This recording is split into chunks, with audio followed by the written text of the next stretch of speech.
Welcome back to Animal Crossing New Horizons. I'm Dear Darling. I should see what's going on our lovely island of Fawnhallow today, where we'll be relaxing as per usual. Actually, usually by now, I'd be in the middle of a D&D session.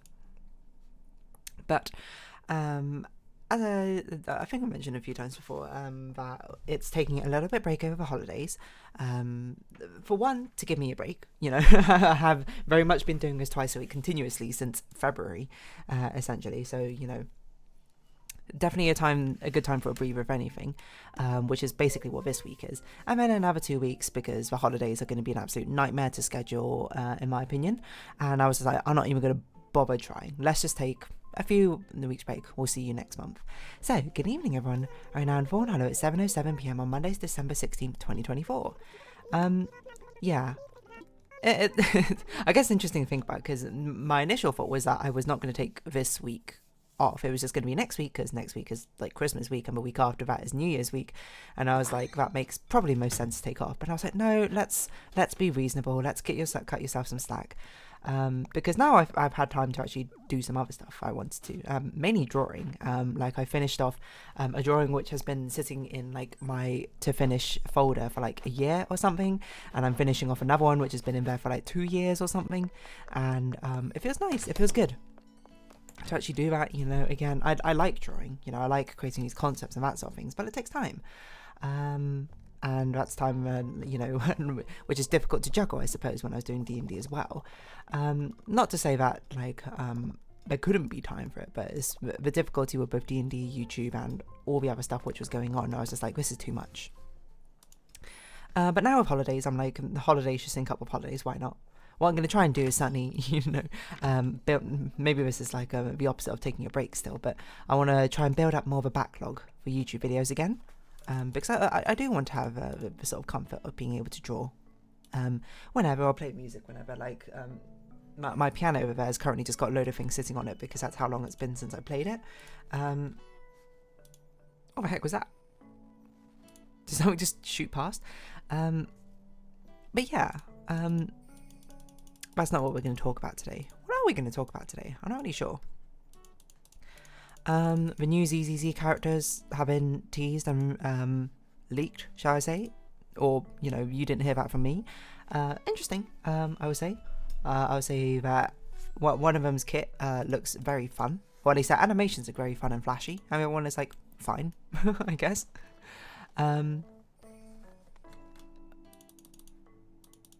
Yeah, no, I don't know what else I was going to say about that. That was basically it. It just kind of seems kind of interesting. You know, it's always a very hype moment when new characters start coming out, because then you're just like, oh, what are they going to do? What are they capable of? What are their design choices, etc., etc.? What can we sort of glean from them? What else has been happening? I'm not really sure what else has been happening recently. Let's see, what r/games? Anything interesting coming out? Marvel Rivals. A lot of people talking about Marvel Rivals. I think I already spoke about Marvel Rivals, right? How it was just like a competitor to Overwatch, and I was like, you know what, good for them if it's working and makes sense, and that they use the power of IP. It's always boggling, like some franchises have such strong IPs, and then also, I mean, it's mind-boggling to me as a consumer. I feel like, I'm sure maybe there are business decisions, maybe valid or non-valid, for these franchises not to necessarily tap into that sort of potential. But it always felt a little bit mind-boggling, I suppose, that you have such a powerhouse of a franchise and then not use it, I suppose, to its like full potential for things like this. Because, like, I mean, maybe this is me coming from like creative mindset first with business mind afterwards. Well, like business mind as a secondary thing, but still there. Of which, so I look at it from a perspective of not only through creative expression, but also, you know, also like from a business feasibility of it. But I'm still prioritizing creation, I suppose, in the first place. Does that make sense? That probably doesn't make any sense. What I mean to say is basically that the idea that if I'm thinking about it, you know, I think if you go from a pure creative mindset, you wouldn't even consider like the audience and the business implications. And if you go from a pure business perspective, you would you wake up like creative costs and stuff like that, and you would go for things which would give a high return. But I suppose I'm having this sort of weird in between where I'm like, I'm coming from a creative perspective with business viability in mind, which I'm not sure if, by the way, any of it's legitimate, because one, I don't work in any of these like creative, well, I mean obviously I work, but in an industry, but I don't work in like necessarily what you would consider a creative industry or like a business industry necessarily. Okay, the point being, like, it feels crazy that you can have these absolute behemoths, titans of franchises, and not like use them to their full potential, because they basically come with an audience for free. Like, I mean, people always say about with Pokemon and the Pokemon Company about how sort of languishing they were about stagnant they were about the games they released. I mean, it was pretty great for a while, up until Black and White, I think, is when people started being like, okay, I want to see something a bit different, and then they did something a little bit different, and we were like, yeah, but maybe a little bit more different, and then they went to Sword and Shield, and people were like, what the heck is going on? But Wild Area is cool, but then like it comes at a cost of so many other things, etc, etc. But it's crazy that with like a behemoth of Pokemon, that like, I feel like maybe I would run a Pokemon company into the ground, so that's probably why I'm not the CEO of it. But like if I was a CEO of it, I'd be like, we should be making every type of genre of Pokemon game or something, like dip our toes into so many different markets, because we have a power of just franchising on our side, right? Like anything we make is it's not guaranteed to be a success. Let's be real, because you need to actually, for one, put effort in and make sure it's up to the standard of whatever you're trying to create. But you have a very strong sort of we won Battleground of Obelisk. You have a very sort of strong starting point, right?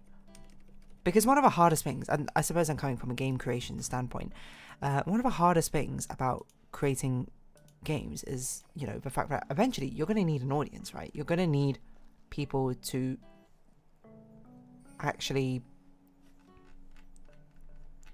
I'm trying to think how to put it, like, play and buy your game, right? You can't just not do that. You actually need people to interface with it. You need to actually, you need people to actually be able to purchase the product you make, so it's like worth the investment that you put in. The thing is, that's always really difficult, I suppose, when you're starting out just like from nothing, right? Like as an indie dev, like there's a lot that is difficult about indie development. I don't want to like short sell any of the other parts of it, to be perfectly honest, but I think like a very underrated difficult part is the audience that you can sort of curate.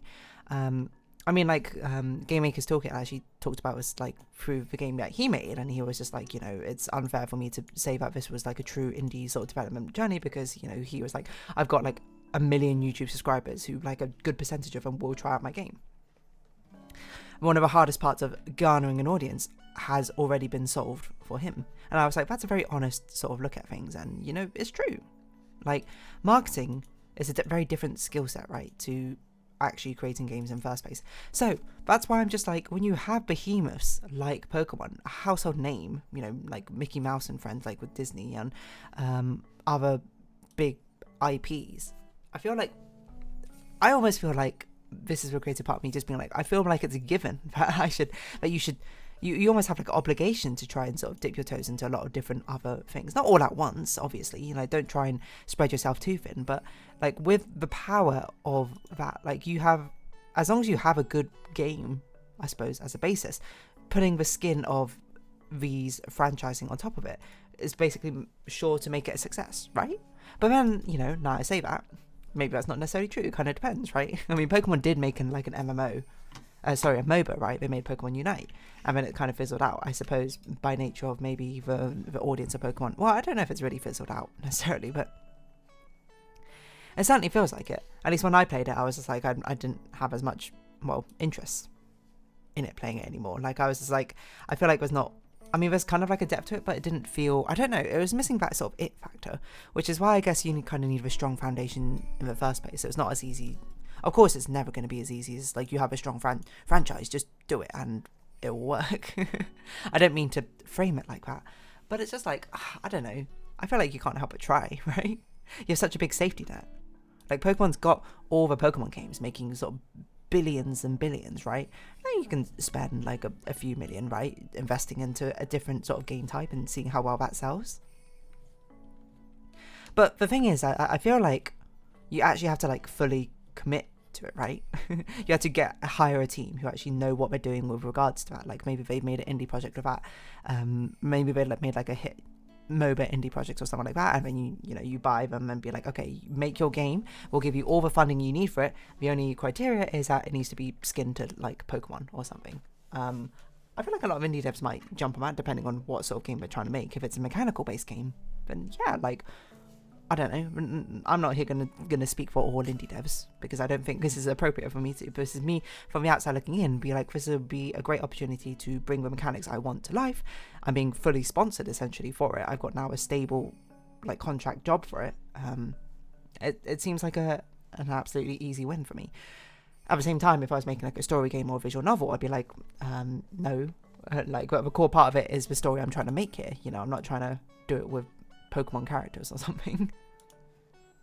But everything is much more complicated than what I'm making it out to be. I guess what I'm trying to say is not about like it's more of a you have a responsibility. It's more like it's a shame that these behemoths of franchises don't sort of always branch out more into other things.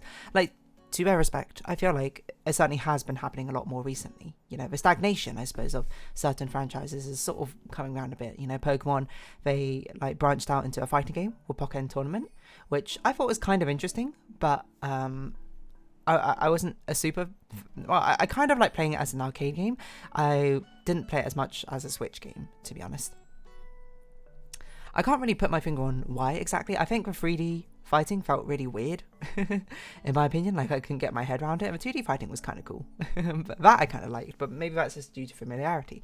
Fighting games are pretty, like, tough genre to break into for most people, and I guess if a vast majority of a Pokemon crowd is casual, you're really appealing to a small subset there. So I guess, maybe they learned from that. They were like, we need to make a more casual version of a game or something more approachable. That's why Pokemon Unite was so, like, pared down compared to, like, a usual MOBA. But then, in fact, I kind of had the opposite problem because I've played a lot of MOBAs where I was just like, this feels so pared down to usual that I'm, like, no longer as engaged with it or something. Which, I don't know, I guess there's no winning, really. I guess I'm seeing the folly of my, the hubris of me just being like, just make a good game. Just do it. But Pokemon have, like, branched out into a lot of things. It's just like, I don't know. Why isn't it just, like, an easy, like, knockout hit, I suppose? And I guess the answer is because at the end of the day, a game which has not bad core gameplay, not engaging enough core gameplay, will only survive thus so long. These behemoths of franchises will get people in initially playing, but it's not about the initial player base that you have. It's all about the retention rate of a player base who continues playing for these games as a service things. Because that's what matters in the end, right? You want people playing your game continuously because that's how you engage with it. That's how, they end up spending microtransactions, etc., etc.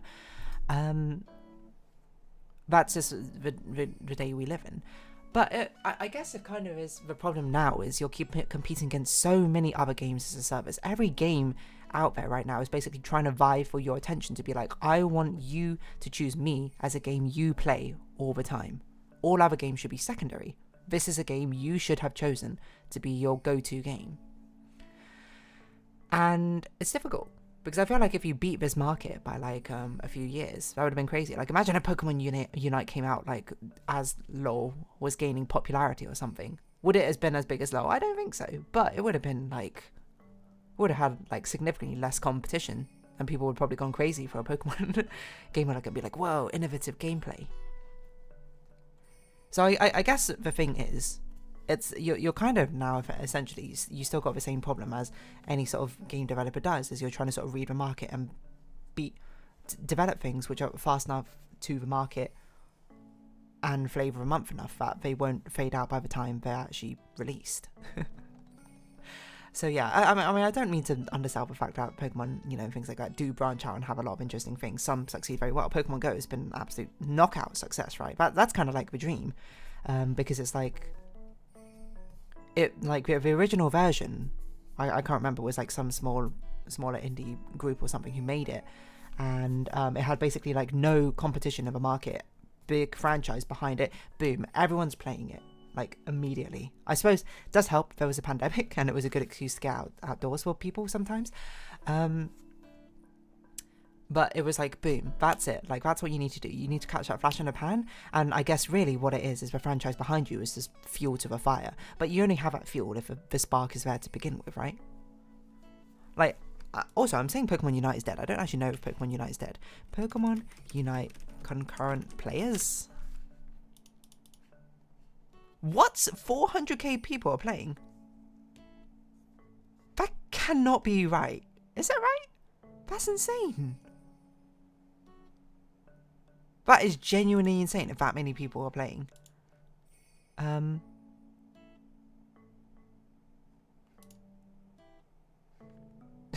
That cannot be right.